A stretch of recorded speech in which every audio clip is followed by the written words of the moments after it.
Rahim. My name is Dr. Khalil and I'm working as senior medical officer here in Zeb Nusar Trust Hospital, नारवा। आज हमारे साथ बहुत ही मोहतरम शख्सियत बराजमान हैं, मोहतरम जनाब पीर जुल्फ़कार साहब। हम इनसे रोज़े के मेडिकली लिहाज से मसाइल के बारे में इंफॉर्मेशन एक्वायर करेंगे ताकि हमारे पास जो रोज़मर्रा ओपीडी के अंदर या एमरजेंसी के अंदर पेशेंट्स आते हैं वो हमसे ये सवाल करते हैं कि डॉक्टर साहब क्या हम इंजेक्शन लगवा सकते हैं और क्या इंजेक्शन लगवाने के बाद रोज़ा टूट जाता है या मकरूह तो नहीं हो जाता।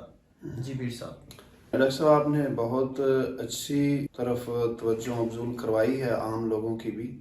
वो ये है कि शरई एतबार से रोज़ा इंजेक्शन लगाने से नहीं टूटता, ना मकरूह होता है और ना टूटता है। इसमें जो है ना वो इंजेक्शन का ताल्लुक़ जो है वो इंसान के जिस्म के साथ है।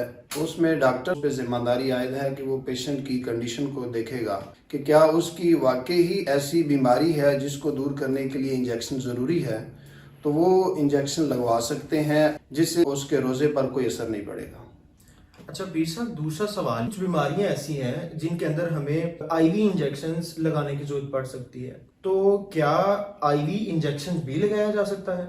रोज़े की हालत में इंजेक्शन आईवी भी लगा सकते हैं और आईवी इंजेक्शन लगाने से रोज़ा टूटता नहीं है, इसलिए कि रोज़ा टूटने की वजह यह है कि जो चीज़ मैदे के अंदर जाए उससे रोज़ा टूटता है और आईवी इंजेक्शन जो है ये मैदे के अंदर इसका ताल्लुक नहीं है, लिहाजा आईवी इंजेक्शन लगाने से भी रोज़ा टूटता नहीं है।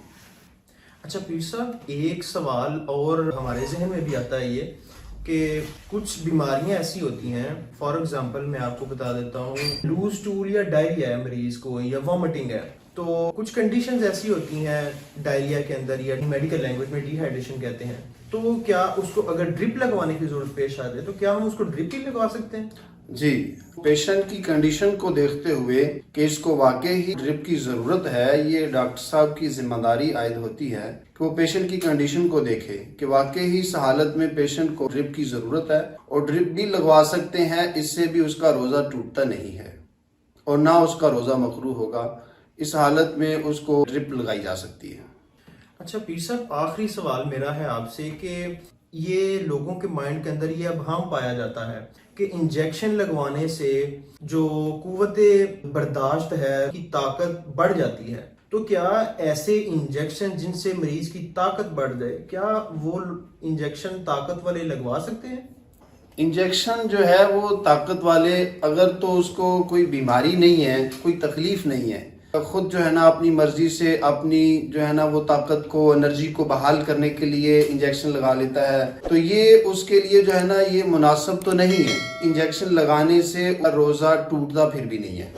दूसरी बात ये है कि उसके इंजेक्शन लगवाने वाला जो है उसकी नीयत पे डिपेंड करता है कि अब वो उसकी नीयत क्या है, कि वो वाकई जो है ना वो बीमारी की वजह से लगवा रहा है या अपनी एनर्जी को बहाल करने के लिए लगवा रहा है, लेकिन रोज़ा टूटता नहीं है। बहुत बहुत शुक्रिया पीर साहब अपना कीमती टाइम देने के लिए। जज़ाक। तो आज हमें बहुत सारे हमारे कॉमन क्वेश्चन से रोज़े को लेके, जिनके बारे में मजहबी लिहाज से उसमें क्लैरिटी हमारे कॉन्सेप्ट के अंदर आई है कि रोज़े के लिहाज से हम किन किन चीज़ों से रोज़ा मकरूह हो सकता है या किन चीज़ों से इंजेक्शन या ड्रिप से रोज़ा मकरूह नहीं होता। तो इसके साथ साथ जो डॉक्टर हजरात हैं उनके ऊपर बहुत अहम जिम्मेदारी आयद होती है कि वो किसी भी मरीज़ को या किसी भी पेशेंट को गैर ज़रूरी ड्रिप, गैर ज़रूरी इंजेक्शन लगवाने से इज्तनाब करें ताकि हम अपने रोज़े की और अपने मरीज़ के रोज़े की भी हिफाजत कर सकें। Thank you so much.